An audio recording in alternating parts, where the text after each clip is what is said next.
Hey, everyone, before we dive into today's story, make sure to hit that like button, subscribe, and turn on notifications so you don't miss any of our amazing stories. You won't want to miss a single moment. Debbie sat at her worn wooden desk, the soft glow of the desk lamp painting warm light over a sea of scattered notebooks. Each page seemed to stare back at her, blank, expectant. She let out a long, shaky sigh. "Why does it feel like every time I try, it's never enough?" she whispered, her voice trembling. From the doorway, Clara leaned in, her brow furrowed with concern. "Debbie, you're overthinking again. You do this all the time. Just right. Don't worry about what others think." Debbie shook her head, frustration twisting her lips. "It's not that simple, Clara. Everyone at school keeps saying I'm wasting my time, that I should focus on something practical. They don't see what I see, what I feel inside." Clara crossed the room and placed a gentle hand on her friend's shoulder. "Maybe they don't understand, but that doesn't make your talent any less real. You've always had it. Remember that poem you wrote last semester? Everyone loved it. It made people cry, laugh, think." Debbie's lips trembled, forming a hesitant smile. "Yeah, but a poem isn't a life. I want more than that. I want to write novels, stories that linger in people's hearts, stories that make a difference. But what if I'm not good enough? What if all this dreaming is just silly?" Clara's gaze softened. "You won't know until you try. Every writer started somewhere. Every one of them doubted themselves at some point. You're not alone in this, Debbie. Not ever." Debbie's hand hovered over her notebook, pen trembling. She thought about the nights she had stayed up, scribbling feverishly under the faint glow of her lamp, her heart racing with both fear and excitement. Each word she wrote was a lifeline, but the weight of criticism from peers, professors, and even casual acquaintances pressed down on her. Her phone buzzed, breaking the silence. A message from her best friend, Mark. "Debbie, I read your story from last night. It's incredible. Don't let anyone tell you otherwise. Keep going. You can do this." Debbie clutched the phone to her chest, a wave of warmth and courage filling her. Maybe they're wrong," she whispered, more to herself than to anyone else. "Maybe I really can do this." Clara smiled, her eyes shining with quiet pride. "See, I knew you'd find that spark again. Tonight, we start your first chapter. No excuses, just you and the story." Debbie nodded, inhaling deeply. Her fingers finally steadied on the pen. "Okay, let's do it. Let's write something that actually matters." The hours passed in a blur. The words flowed, tentative at first, then stronger, surer, each sentence imbued with emotion and truth. Debbie imagined the people who might read her work, the ones who might be comforted, inspired, or moved by her stories. She felt a connection forming with strangers she hadn't yet met, and it filled her with a profound sense of purpose. When the first chapter was finally done, Debbie leaned back in her chair, staring at the page. Her heart pounded, not with fear, but with exhilaration. She had done it. She had taken her first real step toward the dream she had nurtured since childhood. Tears prickled her eyes as she whispered, "I'm really doing this." Clara reached over and squeezed her hand. "You are. And this is just the beginning. Just think of how far you'll go." Debbie's mind drifted to her past. Long nights in the library, endless rejections from essay contests, the professors who told her she wasn't practical, the friends who laughed when she mentioned wanting to be a novelist.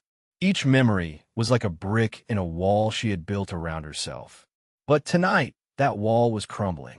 She felt free, unshackled by doubt, ready to chase her dream with everything she had.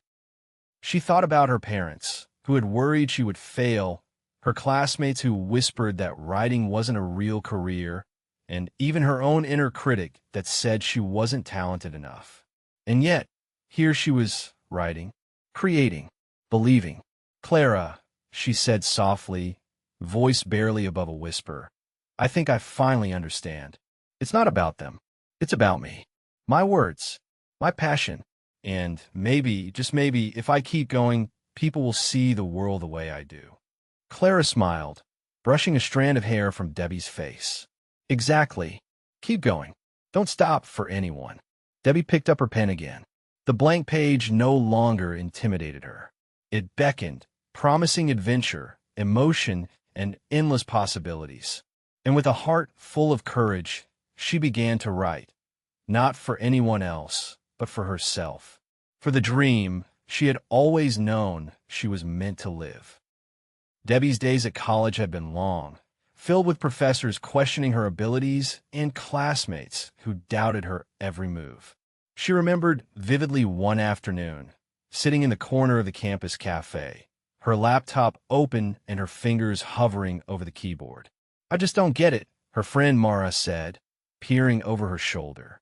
Why are you still trying? Everyone says it's too hard, and maybe they're right. Debbie smiled faintly, refusing to let the discouragement settle in. I know it's hard, Mara, but if I stop now, I'll never know what I could have achieved. I have to try. Mara shook her head, sighing. You've got spirit, I'll give you that. But the world isn't always kind to dreamers. Heard, but undeterred, Debbie threw herself into her writing. Each day, she scribbled ideas, typed out chapters, and polished characters until they felt alive. Her dorm room became her sanctuary. A small, chaotic world of scattered papers, half-drunk mugs of coffee, and sticky notes full of ideas. One evening, as the rain tapped softly against the window, Debbie received an email that made her heart skip. She read it aloud to herself. Dear Debbie, we are thrilled to inform you that your short story has been selected for publication in our upcoming anthology. Your voice is unique, and your storytelling captivated our team. Congratulations! Her hands shook with excitement, and tears pricked her eyes. She called Mara immediately. Mara, you won't believe this. They've accepted my story. Oh my gosh. Debbie, that's amazing. Mara shrieked over the phone. I knew you could do it.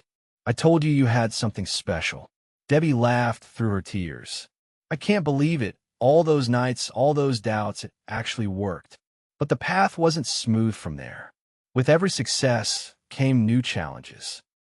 Debbie's first book proposal was met with skepticism by publishers who insisted she tone down her writing or follow trends. She met one editor in a sleek office downtown. Mr. Harlow, with sharp spectacles and an air of authority, frowned at her manuscript. Debbie, your writing is unusual, he said. It's heartfelt, yes, but the market is competitive. Readers like familiar patterns. Are you sure your style will sell? Debbie's hands clutched her portfolio tighter. I know my style is different, sir, but I believe there's a place for stories that touch hearts, not just fit trends. People want to feel something real. Mr. Harlow paused, tapping his pen on the desk. Your conviction is impressive. I can't deny that. All right, I'll take a chance on you. But remember, publishing is a business. Don't let your passion blind you. Debbie left the office, her heart racing. She felt a mix of anxiety and triumph. She had passed the first true test, but the real journey was just beginning. Over the next weeks, she wrote and rewrote, refining chapters, building characters with depth, and pouring emotion into every scene. Her dorm became a battlefield of ink and inspiration. She often worked late into the night, the hum of the city outside her window blending with her thoughts. One evening, her roommate Anna peeked in, concern etched on her face. Debbie, you've been at it for hours. Are you okay? Debbie smiled, exhausted but determined. I'm more alive than I've ever been, Anna. This story, it's not just words. It's me. And I'm finally starting to show the world who I really am. Then came the moment of public acknowledgement. Her first story was published online, receiving praise from readers who connected with Debbie's heartfelt narrative. Comments poured in. This story moved me to tears. Debbie's words make you feel alive again. I wish I could meet her and thank her for reminding me to follow my dreams. Debbie read each message, feeling warmth spread through her chest. Her talent had finally found its audience, and she realized that all the struggles, the sleepless nights, the doubts, it had been worth it. One day, Mara visited her dorm with a huge grin and a small gift bag. "I brought you a little something for our champion writer." Debbie opened it to find a beautiful leather-bound notebook. She hugged Mara tightly. "Thank you, this means so much. I'm going to fill this with my next stories, bigger, better, and braver than ever." The journey was far from over. Debbie now stood at the crossroads of opportunity, ready to embrace her destiny as a true storyteller. Each chapter she wrote became a testament to perseverance, courage, and the magic of believing in oneself. The months passed, and Debbie's name started to circulate in literary circles. Invitations to workshops, interviews, and book readings came one after another. She walked into the world she had dreamed of, but it wasn't just fame or recognition that mattered. It was the joy of creating, of connecting with readers through her stories. One crisp morning, Debbie received an unexpected call. It was from a prestigious publishing house that she had admired since childhood. "Debbie, we've been following your work," the editor said warmly. "We'd like to offer you a full contract for a novel. Your voice is unique, and we want the world to hear it." Debbie's breath caught. I don't know what to say. This is incredible." "You've earned it, Debbie," the editor replied. "Your perseverance, your heart, and your talent speak volumes. Are you ready to take this next step?" Debbie smiled, tears welling in her eyes. Yes, I'm ready." Her journey wasn't without new challenges.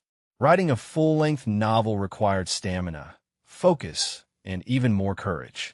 There were moments when doubt crept in, the fear that maybe she couldn't sustain the quality, that maybe this opportunity would slip through her fingers. One late night, she found herself staring at the blinking cursor on her screen. The blank page felt heavier than ever. Her mentor, Professor Langley, had once told her, "The blank page is not your enemy, Debbie. It's a canvas. Trust yourself, and the story will come alive." Taking a deep breath, Debbie began to write. Words flowed like a river, each sentence a step closer to the world she wanted to build. Characters spoke to her, twists appeared naturally, and the plot unfolded with breathtaking clarity. Days turned into nights, and nights into weeks, but Debbie persisted. When she finally typed the last word of her manuscript, she leaned back, exhausted but exhilarated. It wasn't just a book, it was her heart and soul on paper. The following weeks were a whirlwind. Editors suggested changes. She revised, polished, and reworked every chapter. Each setback felt like a challenge, but each triumph reaffirmed her belief in herself. Finally, the day arrived. Her first novel was published. The cover, featuring a simple yet elegant design, held her name in bold letters.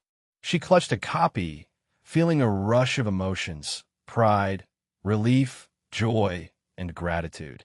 Debbie held a book signing in her small hometown, surrounded by friends, family, and fans who had followed her journey. Mara stood beside her, beaming with pride. "I always knew you could do it," Mara whispered. Debbie smiled, tears glistening in her eyes. "I couldn't have done it without you, Mara. And without believing in myself. That was the hardest part." Readers lined up to share their stories with Debbie, telling her how her writing had inspired them, how it had reminded them to chase their own dreams.